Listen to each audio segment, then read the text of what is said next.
What's good, YouTube? What's good, Buffs Nation? Getting everything set up here on my end. Buffs Nation.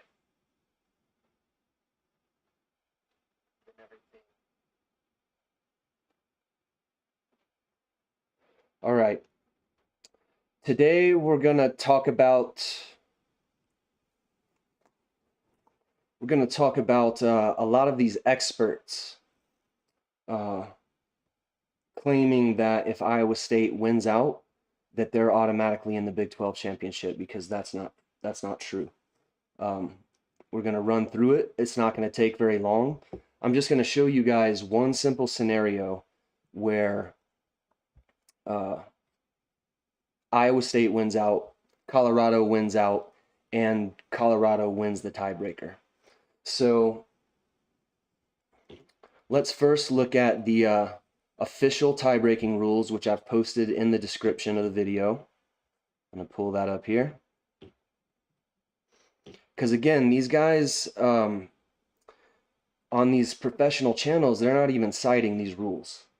So, I mean, I'm talking about channels whose literal job is to know this stuff. And it just drives me crazy. So we're going to go through it. And all I'm trying to do in this video is prove one single scenario. It's not a crazy scenario. It's not an unlikely scenario. It could absolutely happen. And if it does, Iowa State wins out, Colorado wins out, and Colorado wins the tiebreaker. Let me show you how that works. All right. So in the tie-breaking document, again, we're assuming that they both finish the year with one conference loss. So that means Iowa State wins the rest of their games, including Kansas State, who we lost to. But if we look at the document here, step A, head-to-head competition among the two tied teams. We're going to move right past that because Iowa State and Colorado don't play each other. Then we're looking at step B of the document.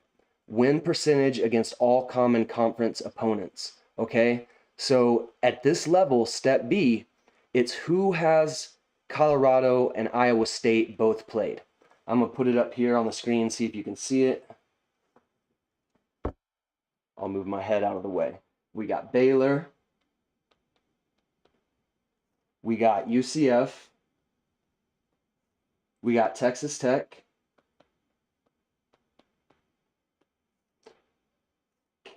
Kansas State. Kansas. Cincinnati. And Utah. All right. Let me move my head out of the way. Y'all see that up on the screen? We got Baylor, UCF, Texas Tech, KSU, Kansas, Cincinnati, and Utah. And step B on this document, as you can see, is the win percentage against all of these common teams. Both Iowa State and Colorado would both be 6-1 against their common conference opponents. Okay, so we go on to step C. I'm just showing you guys how this works officially. Step C is win percentage against the next highest placed common opponent in the standings. And for here, I'm going to pull up the current standings.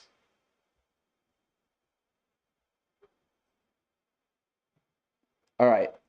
So these are the current standings. So we're at step C, and we say, in what scenario can Iowa State and Colorado win out? We're going to get to step C between these two teams if they're tied. And so right now, Kansas State is 4-2. But so is Texas Tech. And here's where it gets interesting. If Texas Tech finishes 6-3 in the conference and Kansas State finishes 5-4, Texas Tech would be the next highest ranked team, and Colorado won against Texas Tech. Iowa State lost. Colorado would win the tiebreaker, go to the Big 12 championship. There you go. That's the scenario. To repeat it, let me write it. I'm going to say it and then I'm going to write it down. If Texas Tech finishes 6-3 and KSU finishes 5-4, so that means KSU loses to Iowa State, which we're assuming in this scenario because we're saying Iowa State wins out. If KSU beats Iowa State, we're in, period. So again, if Iowa State wins out, how does Colorado get to the Big 12 championship? They do it by KSU winning or losing one other game. Let's look who Kansas State is playing. So Kansas State has Arizona State, Cincinnati, and Iowa State. And the way that they've been playing, none of those are guaranteed wins for Kansas State. So again, we're starting the scenario imagining Iowa State and Colorado both winning out. Iowa State could lose to Kansas State, but we want to know if they don't, does Iowa State control their own destiny, as the experts keep saying? And they do not. Kansas State controls a lot, and other teams too. I'm using this one scenario to show you one simple scenario where Iowa State, Colorado both win out, and Colorado wins the tiebreaker and goes to the Big 12 championship. And the way that happens is Kansas State drops to Iowa State and Arizona State and Cincinnati. So that's just this scenario. Again, if we have BYU drop a game and they both win out, we went over the three-way tie in the previous live stream. This is just because yesterday I saw 3 or 4 different experts saying, well, Colorado's in a good position, but Iowa State controls their destiny, because if Iowa State wins out, there's no way for Colorado to make it in the Big 12. And again, guys, we're going by the official rules here. We're going by the official rules of the Big 12. They're very clear, and it's very straightforward. So this video is not going to take too long. It's just to show you that Iowa State wins out, Colorado wins out, but Kansas State loses one extra game. And now, because of step C of this tiebreaker, I'll read it again. Win percentage, step A, they didn't play head-to-head. Step B, win percentage against all common conference opponents, which are right there, will be the same. It'll be 6-1, both teams, against their common opponents. All right, we move past step B. Now we're at step C. Win percentage against the next highest placed teams. And we look at the rank. So right now, Kansas State and Texas Tech are tied for the next highest placed teams. But Texas Tech loses to Colorado and wins the rest of their games. Kansas State drops 2, including to Iowa State. This flip-flops. Texas Tech is on top, and now Colorado wins the tiebreaker. So that has nothing to do with Iowa State. You know, that's if Kansas State, pulling their schedule back up, who could Kansas State lose to? Could Kansas State lose to Arizona State? What do you think? Could they lose to Cincinnati? Could they lose to Iowa State? Yeah. We don't know if Kansas State is falling off right now, if Avery Johnson's dealing with injuries, if it's fluky, what it is, but they look very shaky these last few games. Of course, if Iowa State loses to Kansas State, we get in that way. Lots of scenarios where Colorado can get in. This video is just to say, hey, experts, look at the document. It's not that complicated, guys. Do your job. This is not my job. This is a hobby. But I'm listening to them answer these questions, and they're just pulling it out of, wherever. Not the document. They're just saying, nope, if Iowa State wins out, Colorado doesn't make it. So we've debunked that here today, guys, with one scenario. I wrote it down in the description. So if you want to go through and remind yourself, and I linked to the document. So you could take this document and remember, step A, they don't play head-to-head. It doesn't apply. Step B, behind my head, you've got their common opponents: Baylor, UCF, Texas Tech, KSU, Kansas, Cincinnati, Utah. If they both win out, they will have the same record against this group. And that's step B. Win percentage against all common means we both played them, conference only in the Big 12, opponents among the tied teams, which would be Colorado and Ohio State. So we go to step C, win percentage against the next highest placed common opponent. And this scenario is to show that the next placed highest opponent, it will be who it is at the end of the year. It's not who it is right now. And if Iowa State beats KSU and KSU drops one more game and Texas Tech only loses to us and they win their other games, we win that tiebreaker on step C, because the next highest placed common opponent would be Texas Tech. Right now it's a tie between Texas Tech and KSU. That's not saying that's what's going to happen. That's saying that when these experts say if Iowa State and Colorado both win out, there's no way for Colorado to get in, it's just not true. This is not the only scenario, okay? This was the first one where when I heard this for the 5th time yesterday, I was like, let me just go to a scenario that's not crazy that would allow Colorado to win the tiebreaker. This is just the first one I came up with. So with that, guys, that's all I wanted to do on this stream, is just have a video for the record that just, for once and for all, in week 10, or for however long Iowa State and CU went out. And who's Kansas State play next week? This week. So they play Arizona State. So after this Saturday, if they lose to Arizona State and we beat Texas Tech like we're supposed to, this scenario is still greenlit. If they go ahead and beat Arizona State, this scenario is, and we beat Texas Tech, this scenario is still in play. They would have to lose their last 2. Say we get to next weekend and Kansas State beats Cincinnati. Then then this scenario is defeated. Then I'm going to look and see if there's any other scenarios where if Kansas State wins against Arizona State and Cincinnati, obviously then if they beat Iowa State, Colorado's in.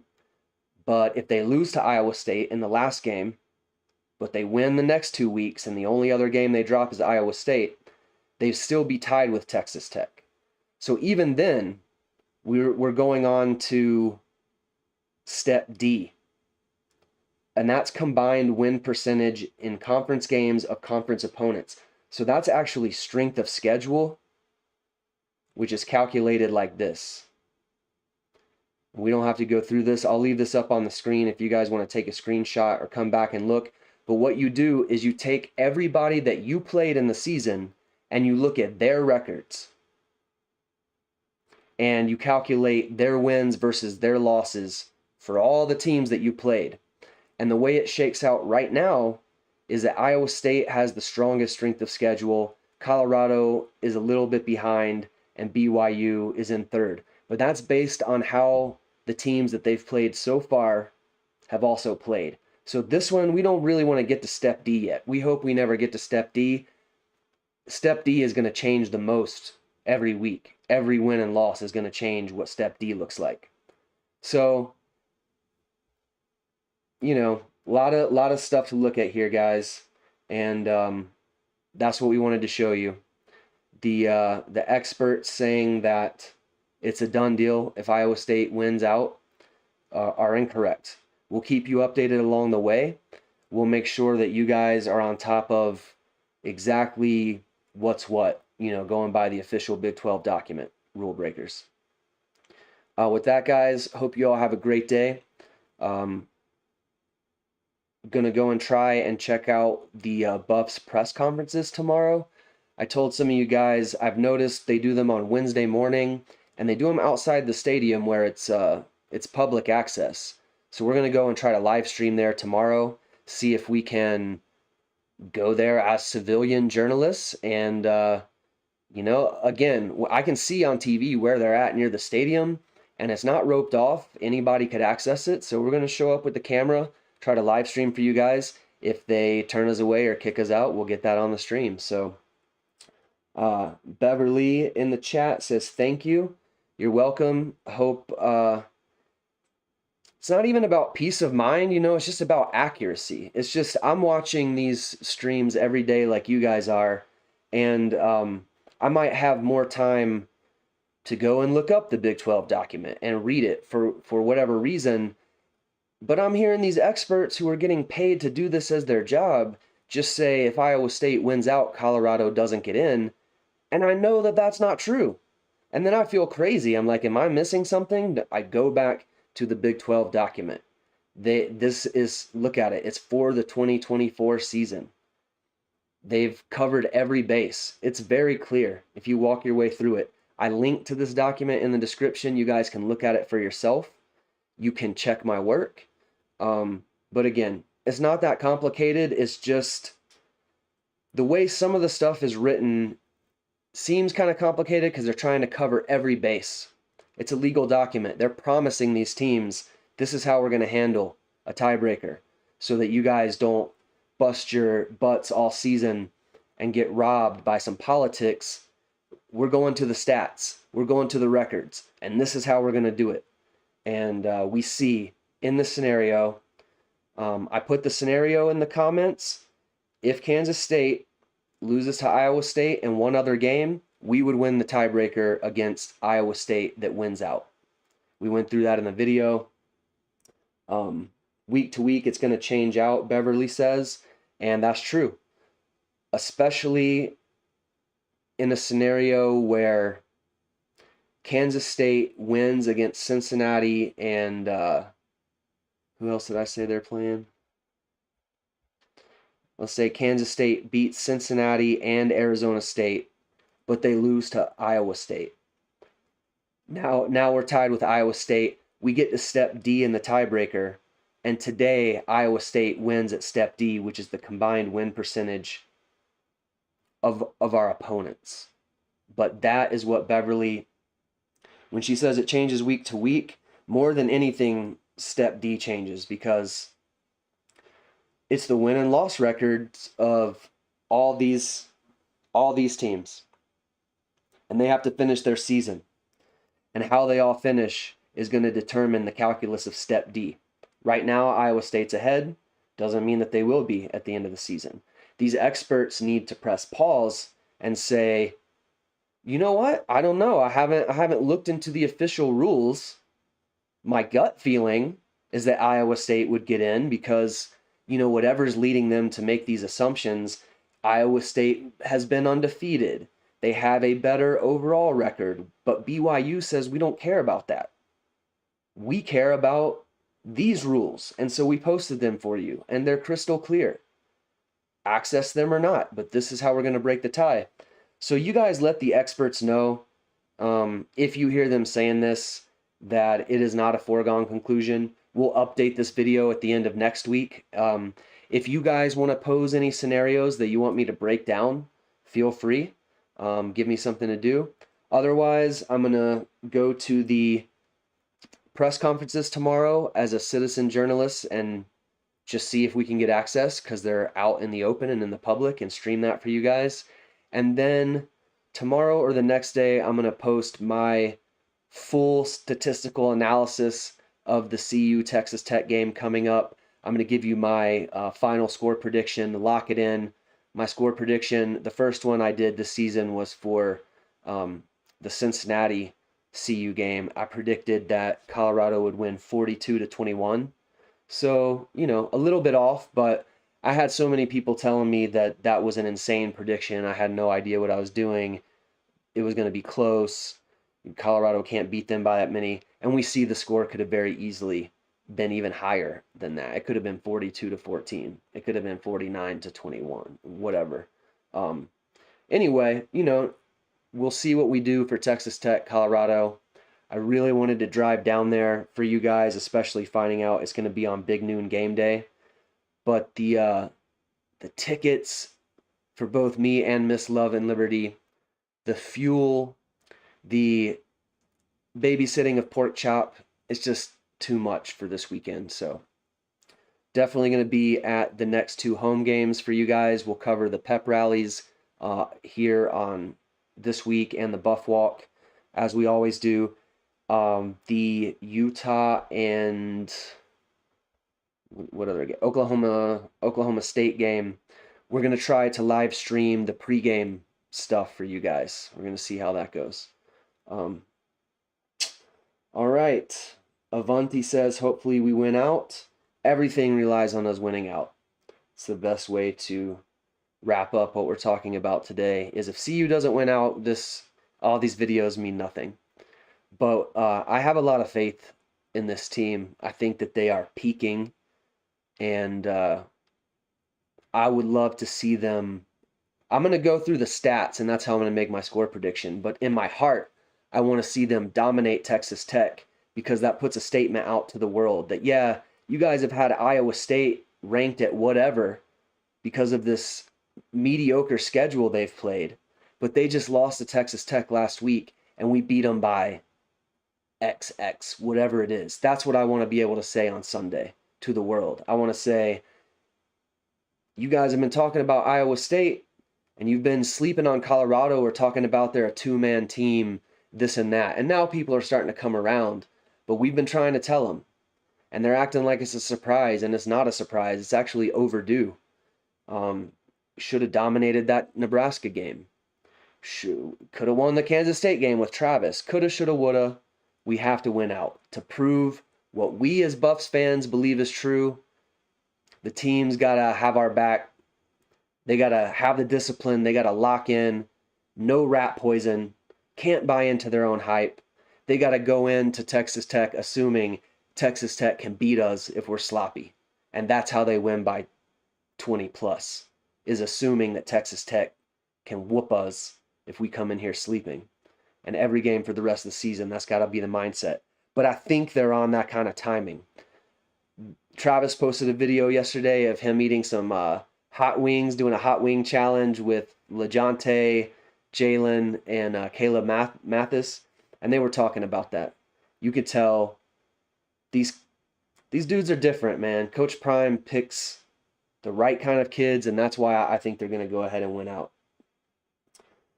Avanti says we have the skill, and I believe we continue to get better each week. Exactly.